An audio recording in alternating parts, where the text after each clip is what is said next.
الحمد لله رب العالمين والصلاة والسلام على أشرف الأنبياء والمرسلين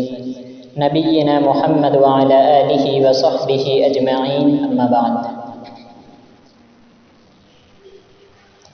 قال عمر بن الخطاب رضي الله عنه: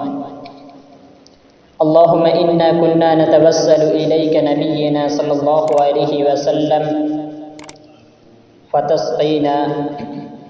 وإنا نتوسل إليك بعم نبينا فاسقنا. اللہ تبارک و تعالیٰ کی طرف وسیلے کی بہت سی روایات پیش کی جاتی ہے اور اللہ تبارک و تعالیٰ کے وسیلے کے لیے مردے کو وسیلہ ثابت کیا جاتا ہے. اسی طریقے سے ایسے شخص کا وسیلے سے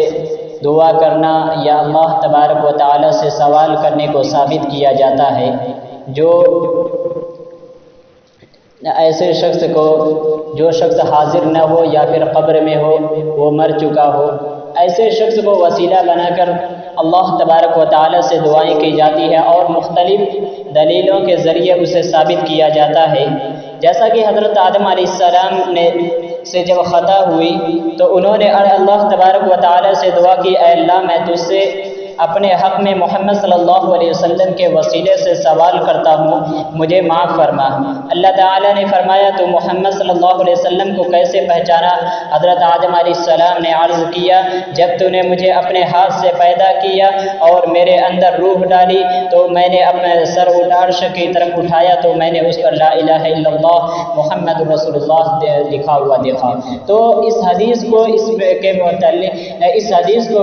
دلیل کے متعلق پیش کیا جاتا ہے کہ اس روایت سے معلوم ہوتا ہے کہ وسیلہ بنانا، غیر حاضر شخص کا وسیلہ بنانا جائز ہے، جبکہ اس روایت کے متعلق تمام محدثین کا اس بات پر اتفاق ہے کہ یہ حدیث موضوع ہے. یہ حدیث صحیح نہیں ہے اور اس حدیث کو دلیل نہیں بنایا جا سکتا. جو حدیث موضوع ہو اس پر کسی بھی طریقے سے عمل کرنا جائز نہیں ہوتا، وہ اس پر عمل نہیں کیا جاتا. تو اس حدیث کو اگر وسیلے کے بارے میں پیش کیا جاتا ہے، وسیلہ اس حدیث کے متعلق بنایا جاتا ہے تو یہ غلط ہے. اسی طریقے سے دوسری روایت پیش کیا جاتا ہے. اسی ایک نابینا صحابی نبی کریم صلی اللہ علیہ وسلم کے پاس آئے، انہوں نے اللہ تبارک و تعالی سے دعا کی: اللہم انی اسألک وتوجہ الیک نبیک محمد نبی الرحمہ انی توجہت بک الی ربی. کہ ان نابینا صحابی نے انہوں نے اللہ تبارک و تعالی سے دعا کی: اے اللہ، میں تجھ سے سوال کرتا ہوں اور تیرے مہربان نبی کے واسطے تیری طرف متوجہ ہوتا ہوں، بس تو میری حاجت کو، میری دعا کو قبول فرما. تو اس روایت میں انہوں نے نبی کریم صلی اللہ علیہ وسلم کو وسیلہ بنایا. تو اس روایت سے اسی طریقے سے معلوم ہوتا ہے دوسری روایت کے متعلق، وہ صحابی جو نبی کریم صلی اللہ علیہ وسلم کی خدمت میں خود حاضر ہوئے اور نبی کریم صلی اللہ علیہ وسلم سے یہ درخواست کی کہ اے اللہ کے رسول، میرے لیے آپ اللہ تبارک و تعالی سے دعا کیجئے، اللہ تبارک و تعالی میری بینائی لوٹا دے. اس کے بعد نبی کریم صلی اللہ علیہ وسلم نے اس صحابی کے لیے دعا کی اور پھر اس کے بعد نبی کریم صلی اللہ علیہ وسلم نے فرمایا کہ تم بھی اللہ تبارک و تعالی سے دعا کرو. پھر انہوں نے جا کر اللہ تبارک و تعالی سے دعا کی کہ اے اللہ، میں تجھ سے سوال کرتا ہوں اور تیرے مہربان نبی کے واسطے سے کہ نبی کریم صلی اللہ علیہ وسلم کی شفاعت میرے حق میں قبول فرما. یعنی کہ جو نبی کریم صلی اللہ علیہ وسلم نے دعا کی تھی اس دعا کو میرے حق میں قبول فرما. اس روایت سے یہ معلوم ہوتا ہے کہ نبی کریم صلی اللہ علیہ وسلم کو جو وسیلہ بنایا گیا اس طریقے سے کہ انہوں نے نبی کریم صلی اللہ علیہ وسلم سے جا کر کہا کہ آپ میرے لیے دعا کر دیجئے. پھر نبی کریم صلی اللہ علیہ وسلم نے ان کے لیے دعا کی اور پھر انہیں بھی دعا کرنے کا حکم دیا. تو انہوں نے اپنی دعا میں جو وسیلہ بنایا وہ یہ تھا کہ نبی کریم صلی اللہ علیہ وسلم نے میرے لیے دعا کی ہے، لہٰذا میرے حق میں اس دعا کو قبول فرما۔ تو اس روایت سے بھی یہ معلوم نہیں ہوتا کہ ہم غیر حاضر شخص کو وسیلہ بنا سکتے، جیسے کہ ہم یہ نہیں کہہ سکتے نبی کریم صلی اللہ علیہ وسلم کے وسیلے سے ہماری دعا قبول فرما، یا کسی اور شخص کے، جیسا کہ اس روایت سے ثابت ہوتا ہے۔ اسی طریقے سے ایک تیسری روایت حضرت عبداللہ بن عباس رضی اللہ عنہ کہتے ہیں کہ عمر رضی اللہ عنہ نے، جب عمر رضی اللہ عنہ کی دور خلافت میں قحط سالی پڑا تو اس وقت عمر رضی اللہ عنہ نے اللہ تبارک و تعالی سے دعا کی، اللہم انا کنا نتوسل الیک نبینا صلی اللہ علیہ وسلم فتسقینا۔ عمر رضی اللہ عنہ نے کہا کہ اے اللہ ہم نبی کریم صلی اللہ علیہ وسلم کے وسیلے سے تیری جانب و تجھ سے سوال کیا کرتے تھے، تجھ سے دعا کیا کرتے تھے، فتسقینا اور تو بارش برساتا تھا، وَإِنَّا نَتَوَسَّلُ إِلَيْكَ بِعَمِّ نَبِينَا فَاسْقِنَا، اور اب میں نبی کریم صلی اللہ علیہ وسلم کے چچا کے وسیلے سے دعا کرتے ہیں، ان کے ذریعے ہم بارش طلب کرتے ہیں، لہذا بارش برسا۔ تو اس روایت سے بھی یہ ثابت کیا جاتا ہے کہ نبی کریم صلی اللہ علیہ وسلم کے وسیلے سے دعا کرنا جائز ہے۔ تو یہ حدیث، اس حدیث میں عمر رضی اللہ عنہ نے اللہ تبارک و تعالی سے دعا کی، اور اسی طریقے سے امام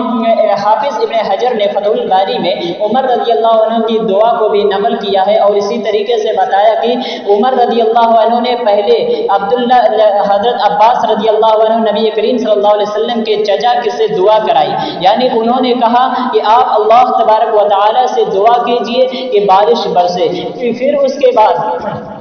پھر اس کے بعد عمر رضی اللہ عنہ نے اللہ تعالی سے دعا کی کہ اے اللہ کہ ہم جب نبی کریم صلی اللہ علیہ وسلم زندہ تھے تو ہم ان کے ذریعے سے دعا کیا کرتے تھے، یعنی نبی کریم صلی اللہ علیہ وسلم سے دعا کرایا کرتے تھے، ان کے ذریعے ہم بارش طلب کرتے تھے، لہٰذا اب نبی صلی اللہ علیہ وسلم ہمارے نزدیک نہیں ہیں، تو اب ہم نبی کریم صلی اللہ علیہ وسلم کے چچا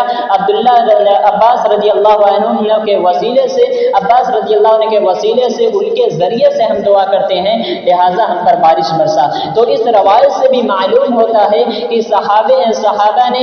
نبی کریم صلی اللہ علیہ وسلم کو مرنے کے بعد وسیلہ نہیں بنایا، مرنے کے بعد وسیلہ نہیں بنایا، بلکہ ان کی زندگی میں، ان کے جب وہ زندہ تھے تو اس طریقے سے وسیلہ بنایا کرتے تھے کہ انہیں جا کر وہ درخواست کیا کرتے تھے کہ آپ ہمارے لیے دعا کیجئے یا امت کے لیے دعا کیجئے، تو نبی کریم صلی اللہ علیہ وسلم دعا کرتے تھے، جیسا کہ اس روایت سے بھی ثابت ہوتا ہے کہ انہیں مرنے کے بعد اللہ تعالیٰ سے کہا کہ جب نبی صلی اللہ علیہ وسلم تھے تو ہم ان کے ذریعے دعا کیا کرتے تھے۔ اور اگر وسیلہ بنانا جائز ہوتا، عمر رضی اللہ عنہ نے جو وسیلہ لیا عباس رضی اللہ عنہ کا، تو یہاں پر اگر جائز ہوتا، مردہ شخص کی وسیلہ بنانا جائز ہوتا، تو عمر رضی اللہ عنہ ضرور نبی کریم صلی اللہ علیہ وسلم کے وسیلے سے دعا کیا کرتے، کیونکہ عباس رضی اللہ عنہ سے زیادہ نیک اور متقی نبی کریم صلی اللہ علیہ وسلم تھے، وہ نبی تھے، لہٰذا اس بات سے بھی معلوم ہوتا ہے، ان تمام روایات سے معلوم ہوتا ہے کہ زندہ شخص کا وسیلہ بنانا جائز ہے، اس طریقے سے کہ ہم کسی نیک شخص کو جا کر کہیں کہ آپ ہمارے لیے دعا کر دیں، یہ وسیلہ جائز ہے۔ اس کے علاوہ ایسے شخص کا وسیلہ بنانا جو فوت ہو چکا ہو، ایسے شخص کا وسیلہ بنانا جو حاضر نہ ہو، یہ جائز نہیں ہے، جیسا کہ تمام روایات سے ثابت ہوتا ہے۔ لہٰذا جو وسیلہ ثابت ہے، جس طریقے سے نبی کریم صلی اللہ علیہ وسلم نے ہمیں حکم دیا ہے، اور جو عمل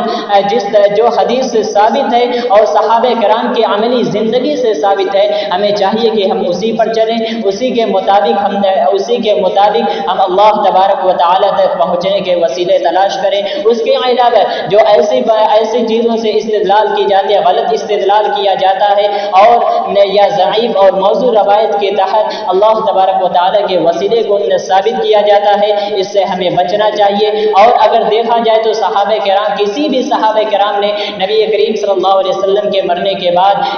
کسی نے بھی نبی کریم صلی اللہ علیہ وسلم کا وسیلہ نہیں بنایا، یا خود نبی کریم صلی اللہ علیہ وسلم کے قبر پہ جا کر ان سے سوال نہیں کیا، ان کے ذریعے سے اللہ تبارک و تعالی سے سفارش نہیں کرائی۔ تو تمام چیزوں سے ثابت ہوتا ہے کہ اس وسیلہ وہی جائز ہے جو قرآن و حدیث سے ثابت ہے، اور وہی وسیلہ جو ہم زندہ شخص کے ذریعے ہم دعا کرا سکتے ہیں، ان سے ہم درخواست کر سکتے ہیں، یہی وسیلہ نبی کریم صلی اللہ علیہ وسلم سے اور صحابہ کرام کی زندگی سے ثابت ہے، لہٰذا ہمیں چاہیے کہ ہم اسی پر عمل کریں۔ اس کے علاوہ جو بھی غلط چیزیں ہیں اور جو غلط راستے سے یا غلط چیزوں سے ثابت کیا جاتا ہے اس سے ہمیں بچنے کی ضرورت ہے۔ اللہ تبارک و تعالی سے دعا ہے کہ ہمیں دین کو سمجھنے کے ساتھ ساتھ اس پر عمل کرنے کی توفیق عطا فرما۔ آمین۔ وما علینا الا البلاغ المبین۔